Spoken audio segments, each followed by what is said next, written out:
Bienvenue à tous sur Looking For.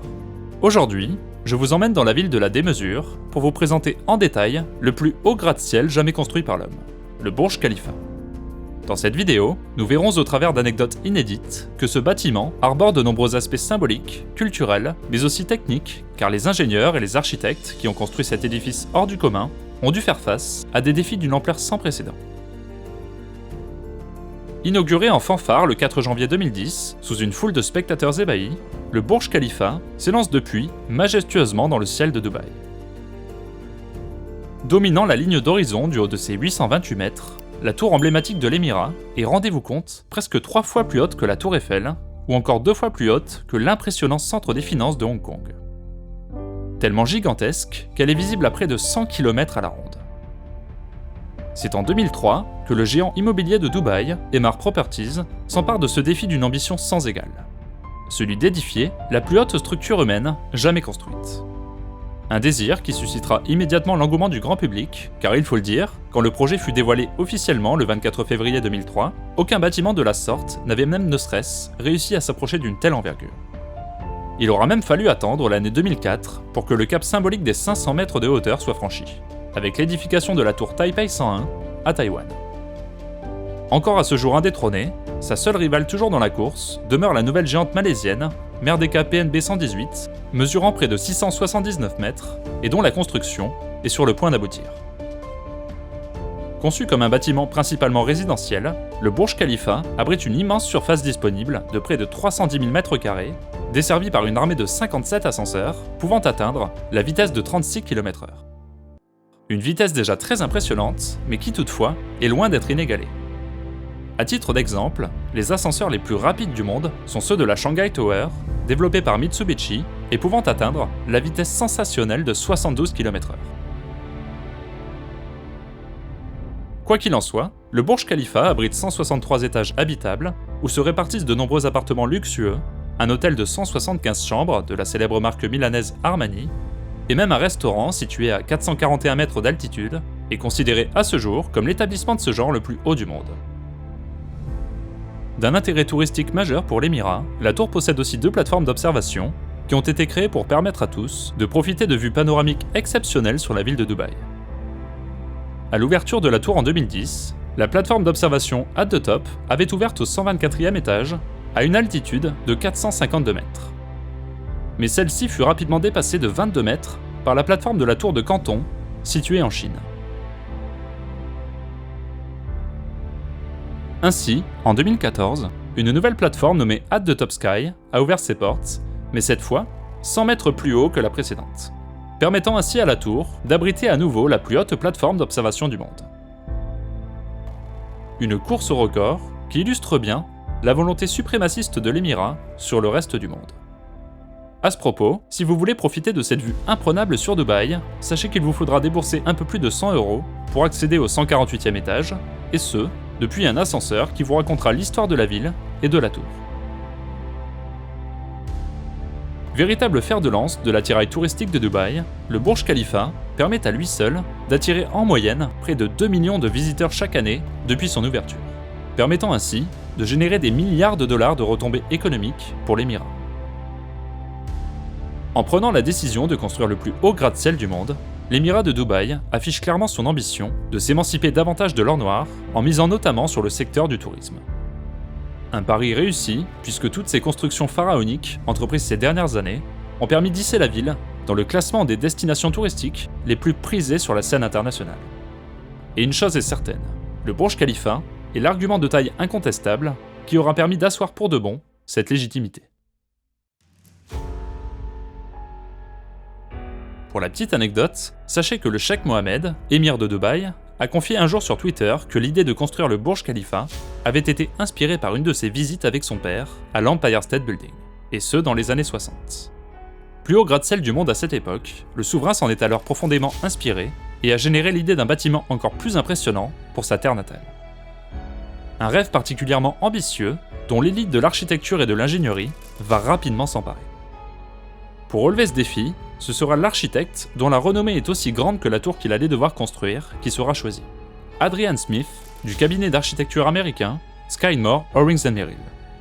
une agence qui multiplie sans retenue les signatures architecturales les plus ambitieuses et inspirantes, comme la tour Jinmao à Shanghai, la Jeddah Tower en Arabie Saoudite, ou la récente tour de Central Park à New York. Côté structure, ce sera l'ingénieur américain Bill Baker qui sera en charge du projet. Un professionnel aux nombreuses distinctions scientifiques qui a notamment travaillé sur la Trump Tower à Chicago. Enfin, la tour sera développée par le promoteur Emaar Properties, qui travaille d'ailleurs également sur le projet de la Dubai Creek Tower, une structure autoportante gigantesque visant à dépasser la barre des 1300 mètres de hauteur. Mais pour le moment, le chantier n'a toujours pas repris.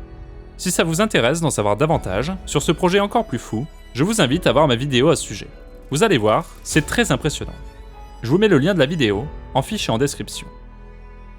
Débutée le 21 septembre 2004, la construction du plus haut bâtiment du monde s'entame sous l'expertise de la filiale construction du groupe sud-coréen Samsung, qui a déjà mené à bien de nombreux projets de cette envergure à travers le monde. Les tours Petronas à Kuala Lumpur, ou le précédent détenteur du record, à savoir le géant taïwanais Taipei 101, sont de bons exemples. La filiale coréenne s'est même plus récemment attelée à l'édification de la Merdeka 118 à Kuala Lumpur, le dernier gratte-ciel de catégorie Megatoll à être construit. C'est-à-dire un bâtiment dont la hauteur doit dépasser les 600 mètres. Commençant à s'élever en mars 2005, le Burj Khalifa entame sa progression rapide vers le ciel. En février 2006, 30 étages étaient déjà construits.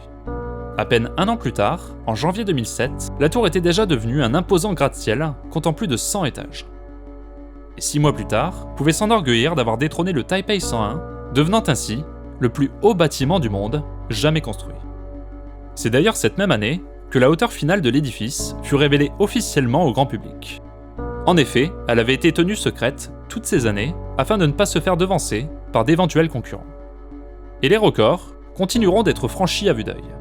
Au mois de septembre 2007, c'est au tour de la CN Tower d'être dépassée par le Burj Khalifa, qui perd ainsi son titre de plus haute structure autoportante du monde, avec ses modestes 553 mètres. Et comme vous le savez, rien ne pourra plus stopper cette ascension fulgurante vers le ciel. Ainsi, c'est en janvier 2009 que la tour s'élancera fièrement de sa hauteur totale, pulvérisant pour de bon tous les précédents détenteurs du titre.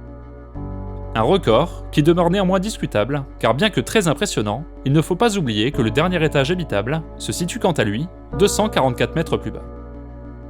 Mais selon les critères de classements officiels, la partie supérieure de la tour demeure bien prise en compte dans la hauteur architecturale. Sachez que cette partie supérieure, située au-dessus de l'étage 163, représente quand même plus de 20% de la surface totale du bâtiment. Même si ces 46 étages n'ont pas de surface utilisable, ils servent en revanche de structure de support à la flèche. Finalement, la tour comporte donc en réalité 209 niveaux.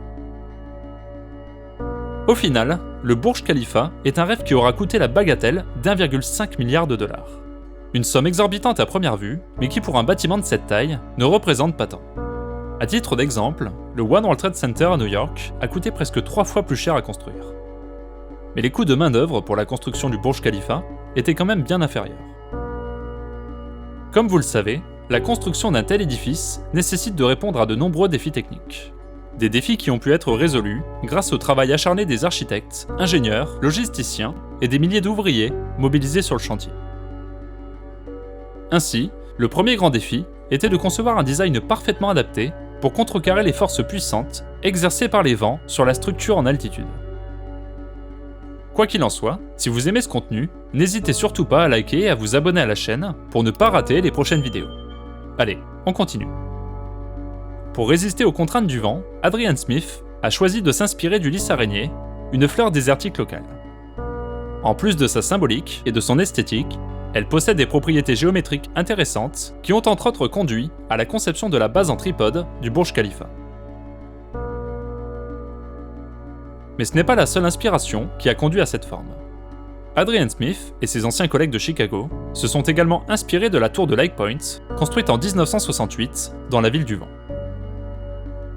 En plus de garantir une excellente stabilité, cette forme confère à la tour un design tout à fait élégant.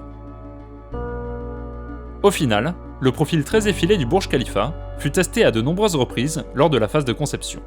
Les maquettes auront été testées plus de 40 fois en soufflerie afin de mesurer la capacité de ce design à résister face au vent. Mais si la tour est encore debout, à l'heure où je vous parle, c'est aussi grâce aux 27 paliers intermédiaires qui évoluent en spirale jusqu'au sommet. Bill Baker, l'ingénieur en chef chez Skidmore, Owings & Merrill, l'a bien expliqué en 2007. Les paliers intermédiaires en spirale de l'édifice sont très importants du point de vue du vent. Si les forts tourbillons de vent se créent, cela ferait bouger la tour sur elle-même. Nous avons donc 24 paliers intermédiaires principaux qui modifient la configuration du plancher. Chaque plancher réagit alors différemment au vent, ce qui apporte une stabilité bien plus importante à l'édifice, puisqu'il peut osciller sans risquer de se briser. En plus de cela, les paliers du Burj Khalifa sont également très pratiques, puisqu'ils permettent d'accueillir des terrasses à intervalles réguliers jusqu'au sommet de la tour. Mais les paliers ne sont pas les seuls éléments à jouer contre le vent. Plus technique et moins visible, le noyau central en béton est quant à lui soutenu par 3 immenses contreforts à sa base, ce qui permet de renforcer considérablement la stabilité du bâtiment. Ainsi, grâce à l'alliance des paliers, de la base en tripode et du noyau soutenu par les contreforts, la mégastructure est tout à fait en mesure de résister à son poids, et même aux conditions météo les plus extrêmes, comme des vents violents pouvant aller jusqu'à 250 km/h. Une performance rare de stabilité, car même en cas de grande rafale, le sommet de la tour ne peut tanguer que de 2 mètres au maximum. Maintenant, parlons un peu de ce qui se passe sous terre. Mais avant de continuer, et si vous avez aimé ces rendus, sachez qu'ils ont été réalisés avec Allplan, les partenaires officiels de la chaîne. Allplan est une solution tout en main qui regroupe une suite de logiciels de modélisation, de dessin et de conception 3D et BIM. Une solution logicielle qui s'adresse à tous les métiers du bâtiment, que ce soit aux architectes, aux ingénieurs ou aux entreprises de construction. Mais c'est aussi une solution multimatériaux qui permet de changer de matériaux en cours du processus de construction. Si vous voulez en savoir plus sur ce qu'ils proposent, je vous mets directement le lien de leur site en description de la vidéo. Maintenant, passons à la suite. Le Burj Khalifa a nécessité d'importants travaux préparatoires dans la réalisation de fondations suffisamment résistantes pour soutenir son poids colossal, qui plus est dans un environnement géomorphologique complexe, car le sol de Dubaï a la spécificité d'être composé d'une couche de sable de près de 40 mètres d'épaisseur, avant d'arriver sur un socle rocheux beaucoup plus stable et résistant. Le problème, c'est de réussir à atteindre ce sol très dur, afin d'arrimer les fondations de la tour, qui, rappelons-le, pèsent quand même 500 000 tonnes à vide. Pour relever ce défi, de gigantesques trous ont dû être percés dans le sable pour accueillir une véritable forêt de piliers de béton géants.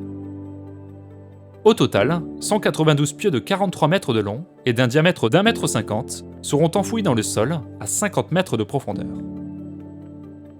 En venant s'appuyer sur ce sol rocheux, ces piliers constitués d'un béton haute performance peuvent soutenir efficacement l'énorme radier de 4 mètres d'épaisseur, formant la base de cette tour gigantesque. Au final, 110 000 tonnes de béton auront été nécessaires à la construction de ces fondations. Un poids équivalent à celui du plus gros porte-avions en service de l'US Navy. Bien qu'elles aient été les fondations les plus profondes jamais réalisées lors de leur construction, elles seront ensuite dépassées, en 2017, par celles du chantier voisin de la Dubai Creek Tower, d'une profondeur de 75 mètres. Enfin, l'acheminement des matériaux sur le site et l'organisation de ce chantier titanesque fut un véritable casse-tête à résoudre pour les ingénieurs. En effet, au pic d'activité du chantier, plus de 12 000 employés étaient mobilisés et 22 millions d'heures de travail cumulées ont été nécessaires à son aboutissement. De plus, le bâtiment a nécessité près de 330 000 mètres cubes de béton qu'il a fallu acheminer à la fois jusqu'au site, mais aussi jusqu'au sommet du bâtiment, lors de la création des étages les plus hauts. Ainsi, la création d'une marque spéciale de béton a été développée, capable de résister à des températures allant jusqu'à plus de 50 degrés. Par ailleurs, en raison des chaleurs extrêmes régnant la journée dans cette région désertique, le béton a dû être coulé de nuit et mélangé à de la glace pour qu'il ne se solidifie pas trop rapidement. D'autres nombreuses innovations ont également permis au bâtiment de le rendre tout à fait remarquable. On retrouve par exemple le revêtement de l'édifice qui a nécessité 142 000 m² de verre, répartis sur plus de 28 000 panneaux. Un verre conçu spécialement pour réfléchir efficacement les rayons du soleil et éviter ainsi un transfert de chaleur trop important dans le bâtiment. La surface vitrée de la tour est tellement gigantesque qu'il faut entre 3 et 4 mois aux équipes d'entretien pour la nettoyer entièrement. Sensible au vertige, s'abstenir. Ainsi, si la tour est encore debout aujourd'hui, c'est à la fois grâce au travail remarquable des architectes qui l'ont rendue assez effilée et angulaire pour résister aux vents violents, mais aussi grâce aux ingénieurs qui ont pu résoudre des problèmes structuraux et logistiques complexes en employant parfois des techniques inédites qui ont permis de mener à bien la construction de ce géant de verre et d'acier.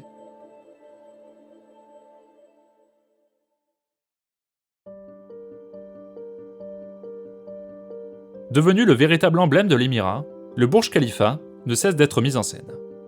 À titre d'exemple, Will Smith a été invité par l'Office du tourisme de Dubaï en 2021 dans le but de réaliser des vidéos destinées à faire le buzz sur les réseaux sociaux. On y voit notamment le célèbre acteur américain grimper jusqu'au sommet du bâtiment et se poser fièrement sur l'antenne. Une opération de communication visant tout simplement à relancer le tourisme dans l'émirat. Mais ce n'est pas tout. Dans la culture populaire, le bâtiment est aussi souvent représenté, par exemple au cinéma, comme dans Mission Impossible avec Tom Cruise, ou dans le deuxième volet du film de science-fiction Independence Day. Mais ce n'est pas tout. Le 28 mars 2011, l'alpiniste Alain Robert, surnommé le Spider-Man français, pour ses nombreuses ascensions de gratte-ciel, a réussi l'exploit d'escalader le Burj Khalifa jusqu'au sommet en seulement 6 heures, sous les yeux d'une foule de spectateurs ébahis. À ces heures perdues, la plus haute tour du monde se transforme également en véritable vitrine publicitaire. En mars 2018, la célèbre marque Samsung retransmet par exemple la présentation de son nouveau smartphone sur les écrans LED du bâtiment. Période durant laquelle le groupe de K-pop EXO y a aussi été affiché. Soit dit en passant, il s'agit là du plus grand écran LED du monde. Synonyme de vanité pour certains, écologiquement insoutenable pour d'autres, le Burj Khalifa a immédiatement suscité la polémique après son inauguration spectaculaire du 4 janvier 2010. Et ce n'est pas la première fois qu'un nouveau record de hauteur essuie les critiques de la sphère médiatique. C'était déjà le cas en 1931, après l'achèvement du plus haut gratte-ciel du monde de l'époque, l'Empire State Building. Surnommé ironiquement à ses débuts l'Empty State Building, en raison de ses nombreux étages qui peinaient à se remplir. Pourtant, le Burj Khalifa incarne une forte dimension symbolique, car il témoigne de la redistribution des records de hauteur dans le monde. Record qui n'était jusqu'alors que l'apanage des États-Unis. C'est même la première fois depuis l'édification des grandes pyramides de Gizeh que la plus haute construction humaine s'initie au Moyen-Orient. Mais les records architecturaux et les prouesses d'ingénierie, réalisées pour construire cet édifice hors du commun, peinent encore aujourd'hui à essuyer les critiques. À titre d'exemple, 946 000 litres d'eau sont nécessaires chaque jour pour le fonctionnement de la climatisation du bâtiment. Une consommation d'eau excessive, équivalente à celle d'une dizaine de grands hôtels du front de mer de Dubaï. Côté énergétique, ce n'est pas vraiment mieux. Le fonctionnement des ascenseurs, de la climatisation et des éclairages nécessite une puissance de 36 MWh en période de pointe, soit la consommation d'une ville moyenne de 80 000 habitants, alors que le bâtiment n'a qu'une capacité d'accueil maximale de 35 000 occupants. Un autre volet qui fait grincer des dents est celui des conditions de travail des ouvriers. Principalement venus d'Asie du Sud-Est, ces travailleurs auraient perçu, selon un rapport de 2006, des salaires dérisoires équivalents à 6 $ par jour, pour des conditions de travail extrêmement difficiles. Symbole d'extravagance et de démesure, le Burj Khalifa n'en demeure pas moins une véritable prouesse technique payée à la sueur du front des ouvriers sous les chaleurs extrêmes du désert. Les architectes et autres ingénieurs peuvent quant à eux s'enorgueillir des véritables défis qu'ils ont su relever. Véritable fer de lance des bâtiments de grande hauteur, le Burj Khalifa laissera toujours sa signature dans le paysage de Dubaï. Telle une trace indélébile du désir des hommes à vouloir conquérir les cieux.